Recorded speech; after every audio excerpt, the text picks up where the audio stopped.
Formula One is dying. Yeah, I said it. The pinnacle of motorsport, the sport that once pushed the limits of man and machine, the battleground where legends were forged in fire, is slowly fading away. But here's the kicker. It's not just the teams, or the bosses, or even the rule makers who killed it. No, it's you. Yes, you. The fan watching right now. You want to be offended? Fine. But stick around, because understanding why this is happening means understanding your own role in it. And if we're honest, you've been demanding a very different kind of Formula One. You asked for it, you clicked for it, and now you're stuck with it.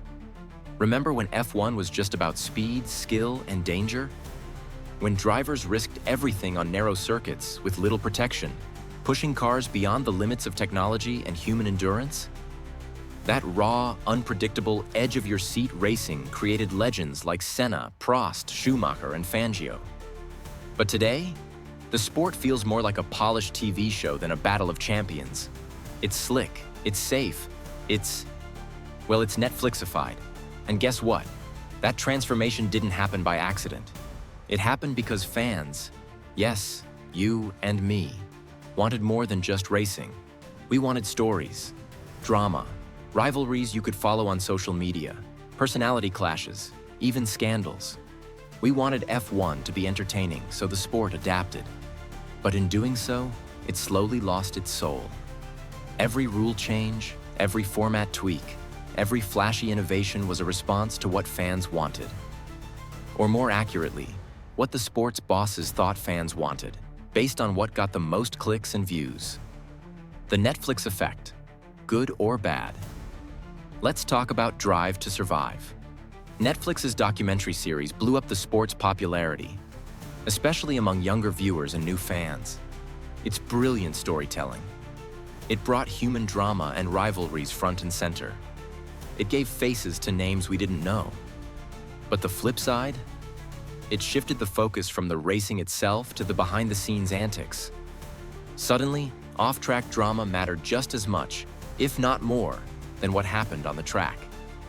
And that put pressure on teams and drivers to play up the conflict for cameras, sometimes at the expense of genuine competition. Fans loved the Netflix era, so the sport doubled down. More dramatic rule changes, more artificial excitement. Sprint races were introduced to spice up weekends. But at the cost of traditional race formats fans cherished for decades. The points system got tweaked to keep championship battles alive longer, even if it felt less fair or authentic. Rule changes. Why more isn't always better. Look at DRS, the drag reduction system. Introduced to make overtaking easier, it was a response to complaints that F1 had become boring because drivers couldn't pass each other. DRS helped, but it also created artificial passes that felt cheap to purists. Some races became a parade of DRS trains with no real racing skill involved. Then there are the complicated tire strategies. The introduction of mandatory tire changes and multiple compounds was meant to inject unpredictability. It did. But sometimes it made races about luck and strategy over driver skill. Fans got confused, purists complained. And the sprint races? Designed to add more competitive action, but often just feel like qualifying sessions with a bit more risk. It dilutes the excitement of the main race, turning what should be the climax into just another data point. The price of catering to the masses. Here's the brutal truth. The sport is chasing ratings and global audiences, not purity or history. The rule makers want the biggest TV numbers, the most clicks, the highest social media buzz. And who do they listen to? The fans who scream loudest online. The fans who want something, anything, to keep them hooked. That means safe races with guaranteed drama, packaged for easy consumption. It means polarizing drivers turned into characters, sometimes at the expense of actual performance. It means the sport gets dumbed down in some ways to attract the casual audience.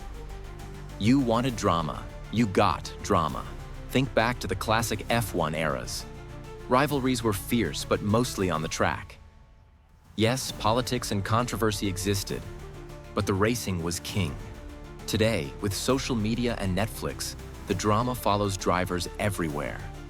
Twitter wars, team leaks, off-track rivalries. The sport feels less about driving and more about who said what on Instagram. Fans eat this stuff up, and it affects how the sport evolves.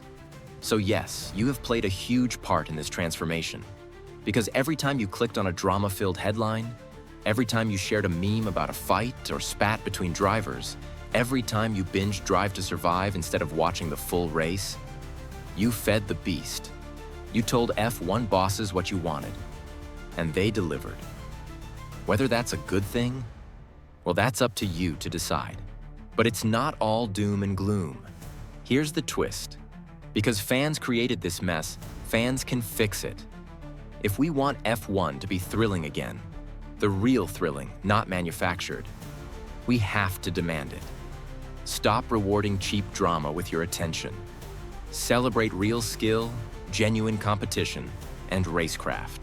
Support teams and drivers who focus on racing, not on social media stunts. Watch full races, not just highlight reels. Engage with the sport's history and heritage, not just the latest viral clip. What does the future look like? F1 is at a crossroads. The new generation of cars aims to promote better racing through technical innovation, like ground effect aerodynamics to create closer battles. The budget cap tries to level the playing field so more teams can compete. These are steps in the right direction. But these changes won't succeed if fans keep demanding more spectacle and less substance. If the culture of Netflix first, race second persists, we'll see more gimmicks, more artificial drama, and less genuine racing. Formula One reflects its fans. And right now, it reflects our hunger for instant gratification, easy stories, and entertainment over authenticity. So yes, F1 is dying. But it's your fault. And because it's your fault, it means you have the power to save it. Are you ready to take that responsibility? To change what you watch, how you engage, and what you value in the sport? Because the future of Formula One depends on it. Let me know what you think in the comments. Do you agree F1 is dying? Or is this just nostalgia talking? How do you want the sport to evolve? If you want more videos like this, controversial takes and deep dives, hit subscribe and turn on notifications. This conversation is just getting started. Thanks for watching. See you on race day.